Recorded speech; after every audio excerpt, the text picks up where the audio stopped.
Spoilers ahoy!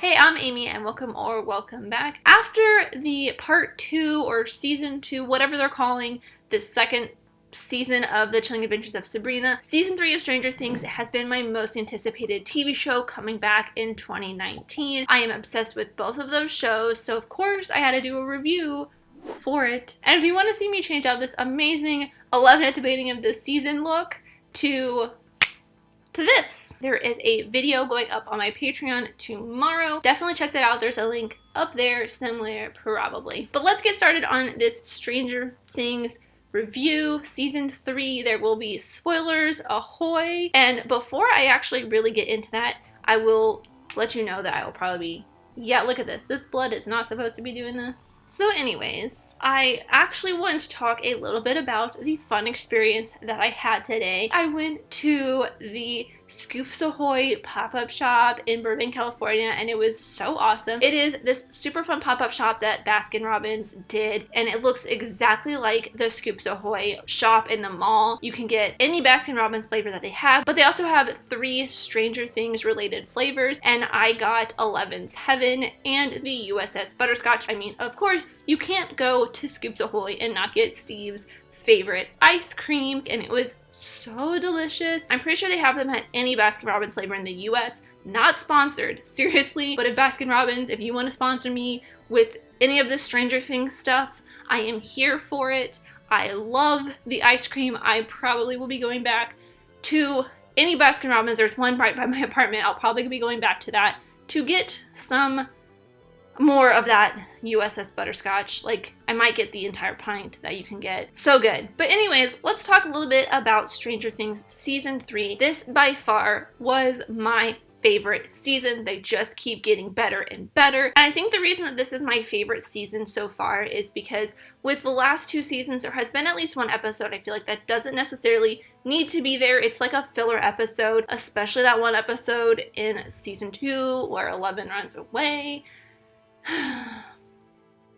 That episode did not happen, and I'm pretty sure the producers, the writers, the directors all decided that as well, because they didn't necessarily use any of that within the rest of this, like Elle meeting any of the other people like her and kind of discovering her powers. They did kind of utilize that as her being a little bit more powerful, especially after what happened in the season finale of last season, but I feel like that did not really come up at all in this. It did not come up at all in this. But anyways, episodes like that one just weird standoff episode of season 2, they did not have any in this entire season. All 8 episodes fit perfectly. Everything happened that you needed to know. You got super invested right away, and you stayed invested the entire 8 episodes. There's even a point in my note taking, because I took notes per episode, but also like as an entire whole of the season. There's a point in one of the episodes where I literally wrote, I can't focus on taking notes because I'm too invested in watching this show. I was just so involved in what was happening that I could not take any notes, and I think that is what made this season stand out so much, is because there were no filler episodes. Everything happened at such a great pace, and it was so well done and so easy to follow. I don't know for sure if I could pick a favorite episode, but I really loved the first episode, the way they introduced everybody back from what happened last season and to show where they were now 6 months to a year later, I believe. I believe it was 6 months because the stuff that happened at the beginning of the season with the Russians, or the beginning of the episode with the Russians, happened a while back, and then it was like maybe a 6-month period between what happened at the end of last season and now. That's probably the only thing that I'm confused about. But you were easily brought up to speed on every single character. Mike and Eleven's relationship, Max and Lucas's relationship, the closeness between Steve and all of the kids, especially Dustin, and you feel Dustin and Will's isolation, each as separate characters from their friend group, because Lucas and Mike both have girlfriends now, so they do feel a little bit isolated. Dustin because he was away for a month, and Mike because he doesn't really like girls yet, or at all. We don't know yet, and I don't think it really matters. You kind of get the feeling that he does not feel as caught up to his friends, maybe because he feels left out because of what happened to him in the Upside Down, or he just isn't growing up as fast as the rest of his friends because, you know, that does happen. And I think that would be an interesting touch point on season 4. But I also like the fact that they use Will's connection to the Upside Down and to the creatures in there, in this case the Mind Flayer, but they use this connection kind of like the way they use Harry's scar in Harry Potter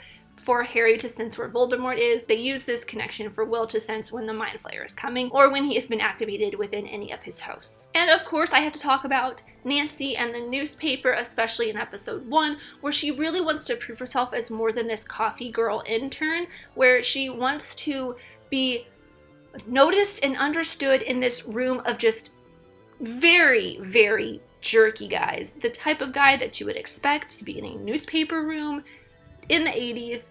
Oh, it's just so infuriating. Something that still happens today, 30 years later. Something, though, that I wish that they had done a little bit more with is how the mall has affected the rest of the town. This is something Nancy brings up as a newspaper article that could be written, but of course all of the men dismiss her because she is a woman and she is also an intern. This is the last time it's mentioned, but they do show how desolate the town is. The store that Joyce works in is pretty much no customers come in. They're kind of going out of business. They don't talk about it, and I feel like they could have done something a lot cooler with it, like how the Mind Flayer takes all these people to make himself a bigger monster, but I feel like he could have taken over the entire town of Hawkins and done something at the mayor's 4th of July party or with the mall, which is kind of the reason why the mall was built, to cover up the fact that the Russians were trying to open up this door to bring the Mind Flayer out. So I thought that there was something that was going to happen with that, with the Russians, with Cary Elwes. Oh my god, Cary Elwes was in this. He was the mayor. I love him. He is Wesley. He is also one of my favorite characters in Psych. I was so excited that Cary Elwes was in this. I thought something was going to happen between the mayor and the Russians and the mall and the 4th of July party. I thought that was gonna lead to something bigger, that it didn't really, but I was okay with that because what did happen was still pretty cool. And I like the fact that instead of getting one episode with this big buildup, we got kind of the last 2 to 3 episodes were a lot of this big buildup and fight between the monster and the kids and Joyce and Hop. Speaking of Joyce and Hop, though, I was so excited that they finally started giving them a relationship that they have been teasing since season 1. And I know we had Bob last year. R.I.P. Bob. Bob is the new Barb. Let's take a moment of silence for Bob.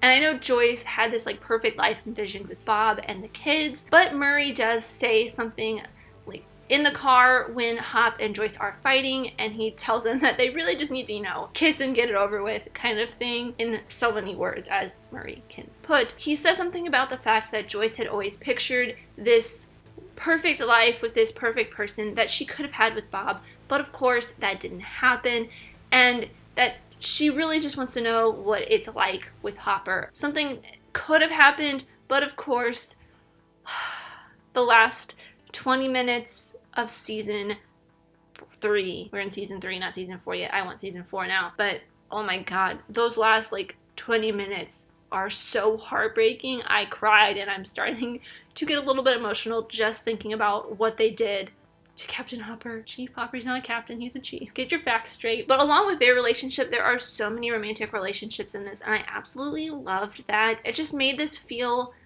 like more of a story, and it was more growing up. It is focused around these kids and their growing up, and because of their relationships, it also really kind of made this one of the most coming of age seasons that we've had yet, especially with Will. That one scene, I can't remember which episode it was in, but there's this one scene where Will is sitting in Castle Byers, and he just realizes that his friends are on a totally different playing field than he is now. And he thinks that they think what he is interested in is kind of childish, that D&D is just stupid and they don't want to play it anymore, and that he's kind of childish and dumb for enjoying it. And then he starts destroying it, and I think that is a really growing up moment for Will. Along with that, the kids really get to understand what relationships, friendships, and romantic relationships are like. So I really enjoyed that aspect of this. Also, 11 is really like coming of age in this as well. She gets to learn a lot more about herself. She understands her powers, but then loses them, which is so heartbreaking. This is a heartbreaking season. But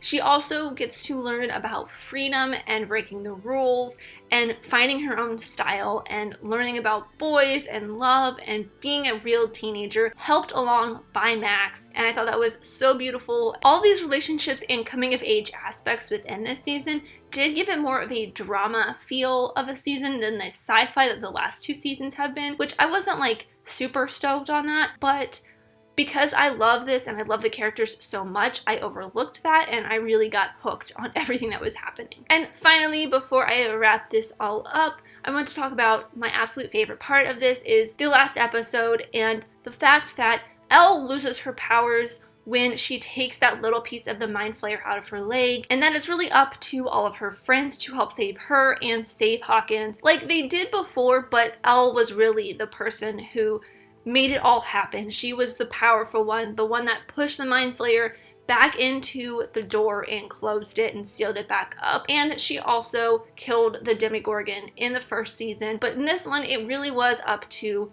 her friends and to Hop and Joyce and Murray to really close the door and kill the mind flayer. And I like that. I like that Elle was weak, even though she had shown how much more powerful she had been, or how much more powerful she was in this season than she has been in any previous seasons, but showing that she was weakened and that she doesn't have her powers anymore and that her friends have to save her, that it really is more about the group of them together than just Elle by herself, was really powerful. And really quickly, something that I just noticed on my notes and completely forgot, the new Coke product placement in this. There is an entire like minute scene between Lucas and Mike talking about new Coke. They definitely just push it into the camera a little bit too hard, and it's kind of cheesy, but at the same time it's 80s cheesy, which the 80s are so perfect in this season. But it did its job because I actually ended up buying a Stranger Things set that I will be unboxing when I get in